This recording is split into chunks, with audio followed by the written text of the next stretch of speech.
précédemment dans Les Sœurs du Djihad. Tu me dis dès que tu seras prête. Salam alaikum wa rahmatullahi wa barakatuh. Pour ma religion, oui, je suis prête à faire beaucoup de choses. Je suis pas là pour avoir de la pitié pour les gens. Vous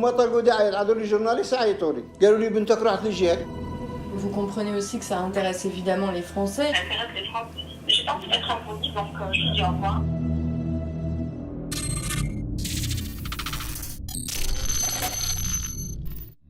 Depuis 2012, Omar Homsen recrute. Nous ne faisons pas en fait de recrutement, c'est pas vrai.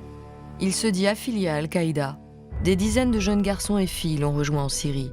En 2017, il est toujours connecté. Nous avons vécu son djihad online. Il faudrait que tu me dises quand veux-tu partir. Je t'avoue, ça me fait un peu flipper parce que je suis vachement jeune, quoi. Non, il n'y a aucun danger, Inch'Allah. Dès que tu es en Turquie, c'est comme si tu étais là, Inch'Allah. Tu me dis dès que tu seras prête. Salam alaikum wa rahmatullahi wa barakatuh. Sur la toile, sa nouvelle vidéo se répand. 3h21 et 51 secondes de propagande. Corps déchiquetés, effets spéciaux, martyrs, hijra. Homsen attire encore. Ce jour-là, 90 filles sont connectées. Qu'Allah Azawajal nous facilite la hijra à mon mari, mon bébé et moi-même. J'ai vu le film, il est vraiment bien, machallah. J'ai vraiment médité et je me suis remise en question. Je ne veux pas mourir en terre de koufar, je veux pouvoir partir vite et loin d'ici. Pour le départ, on peut prendre une valise ou c'est juste un petit sac? Et c'est risqué de prendre des livres religieux et tout? En mai 2017, il y a celles qui se laissent encore happer par les recruteurs et la propagande djihadiste. Et il y a celles qui rêvent de rentrer, question de vie ou de mort.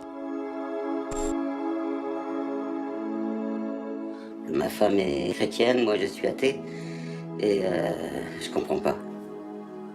Où est votre fille en ce moment? Elle est à Raqqa, en Syrie, depuis 2014. Elle appelle Daoula, mais c'est Daesh, moi j'appelle Daesh, c'est barbare. Elle est partie parce qu'on lui a sûrement dit que c'était beau, que c'était bien, que la vie était belle et puis qu'elle pourrait manger à sa faim. Et puis ce qu'elle mange en ce moment, c'est des graines de tournesol. Elle nous traitait de koufars, mais c'est quoi les autres noms qu'elle disait? Mécréants, ouais, mécréants. Maman, papa, ouvrez les yeux, viens nous rejoindre, viens en Syrie, maman, tu seras bien reçue.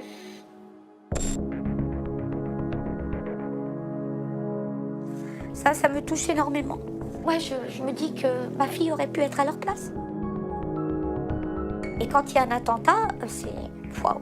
Ben, on se regarde tous les deux, on se renferme sur nous-mêmes, on a honte. Parce qu'on se dit, notre enfant pense comme eux, notre enfant est comme eux.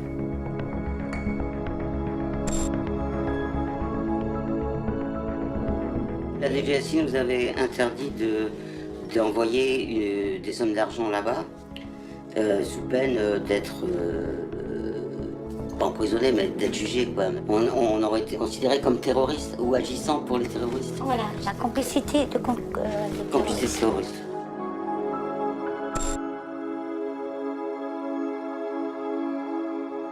Elle s'était fait prendre son portable parce qu'elle avait dit des choses qu'il fallait pas dire, quoi.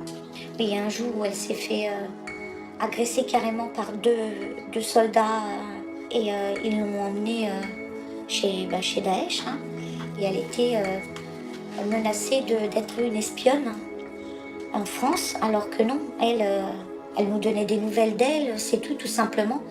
Et elle nous a dit, maman, j'ai cru que c'était la fin de ma vie, quoi. J'étais à genoux par terre, on me disait de parler, de dire la vérité. J'avais beau leur dire que j'étais pas une espionne et tout ça. Et donc le mari d'une de ses amies a été voir les soldats de là-bas et ont dit de la laisser tranquille parce que c'est pas comme ça que, voilà, le mot exact qu'ils lui ont dit, c'est pas comme ça qu'on va ramener des Françaises ici si vous les traitez comme ça.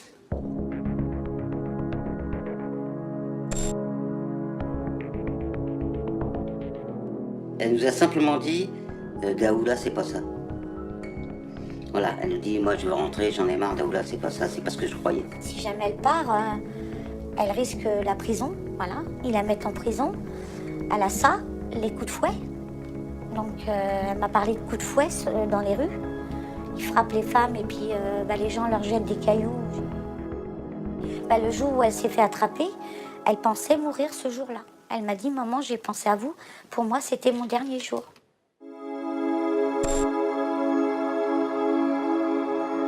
Deux ans que ma fille est partie et on ne m'a pas appelée pas plus que 2 fois, quoi.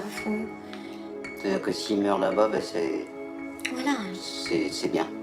Comme ça, ils n'ont pas besoin de revenir en France pour faire des attentats, c'est ce que je pense. Faut pas les abandonner. Celles qui ont des contacts avec leurs enfants, à Raqqa ou en Syrie, continuez à leur parler, continuez juste tant que vous avez des nouvelles. Elle me dit toujours, maman, si tu ne m'as pas pendant 1 mois, 2 mois, tu peux me considérer comme morte. Parce qu'elle me dit toujours, ça bombarde maman énormément.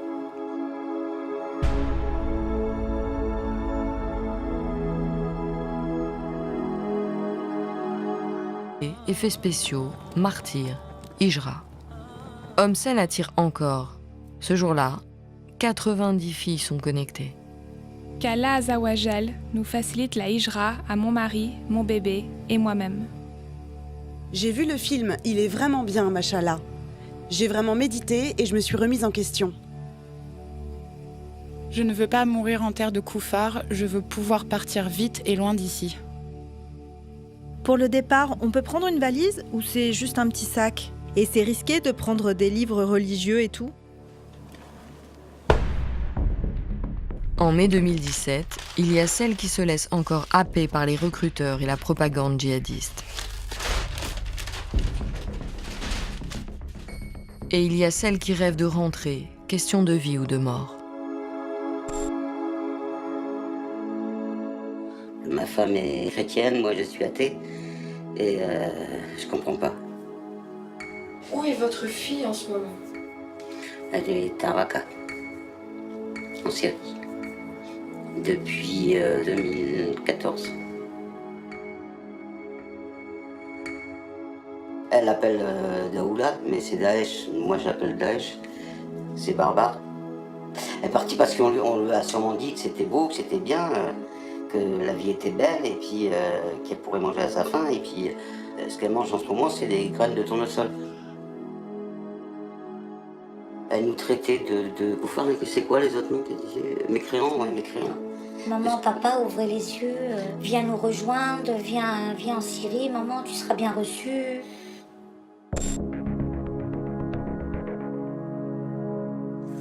Ça me touche énormément. Ouais, je me dis que ma fille aurait pu être à leur place. Et quand il y a un attentat, c'est... Waouh. On se regarde tous les deux, on se renferme sur nous-mêmes, on a honte. Parce qu'on se dit, notre enfant pense comme eux, notre enfant est comme eux.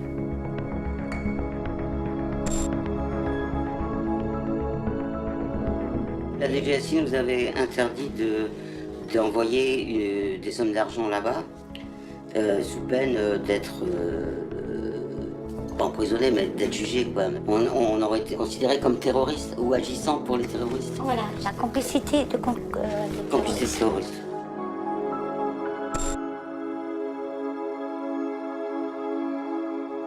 Elle s'était fait prendre son portable parce qu'elle avait dit des choses qu'il fallait pas dire, quoi.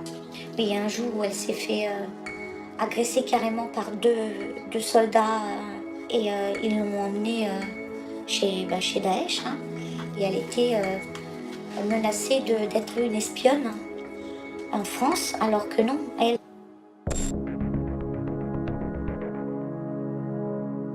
Ça me touche énormément. Ouais, je me dis que ma fille aurait pu être à leur place. Et quand il y a un attentat, c'est... Waouh. On se regarde tous les deux, on se renferme sur nous-mêmes, on a honte. Parce qu'on se dit, notre enfant pense comme eux, notre enfant est comme eux.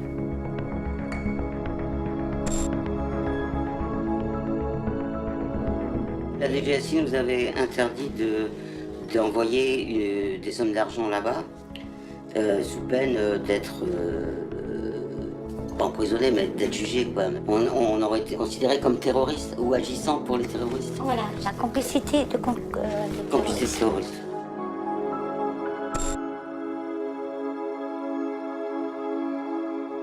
Elle s'était fait prendre son portable parce qu'elle avait dit des choses qu'il fallait pas dire, quoi.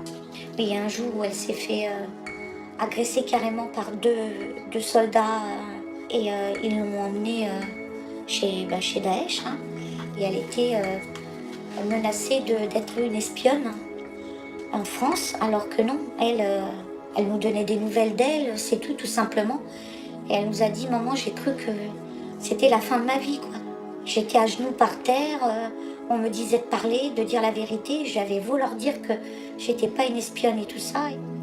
Et donc le mari d'une de ses amies a été voir les soldats de là-bas et ont dit de la laisser tranquille parce que c'est pas comme ça que, voilà, le mot exact qu'ils lui ont dit, c'est pas comme ça qu'on va ramener des Françaises ici si vous les traitez comme ça.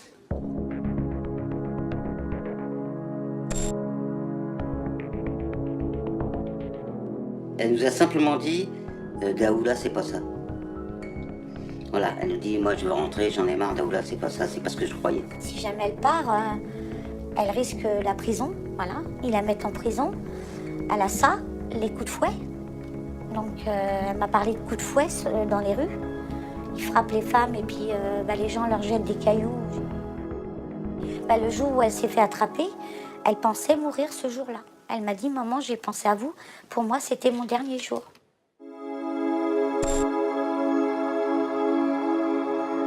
Deux ans que ma fille est partie et on ne m'a pas appelée pas plus que 2 fois, quoi. C'est-à-dire que s'il meurt là-bas, c'est... Voilà. C'est bien. Comme ça, ils n'ont pas besoin de revenir en France pour faire des attentats, c'est ce que je pense. Faut pas les abandonner. Celles qui ont des contacts avec leurs enfants, à Raqqa ou en Syrie, continuez à leur parler, continuez juste tant que vous avez des nouvelles. Elle me dit